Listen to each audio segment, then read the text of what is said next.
Rianxo despide hoxe a Guadalupe despois de 8 días de troula e farao cun dos momentos máis emotivos dos festexos, como é a cantata da Rianxeira. Será ás 2 da mañá, cando milleiros de persoas abarrotarán a Praza Castelao para entoar ao unísono e á luz das bengalas a emblemática peza musical.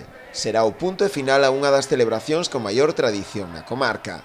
Dende o Concello de Rianxo xa dispuxeron un dispositivo especial de seguridade para facilitar as entradas e saídas da vila, así como tamén un gran número de prazas de aparcamento. Aconsellan aos condutores, especialmente aqueles que abandonen o Concello tras a cantata da Rianxeira, que empreguen os estacionamentos situados nas zonas máis alonxadas do centro.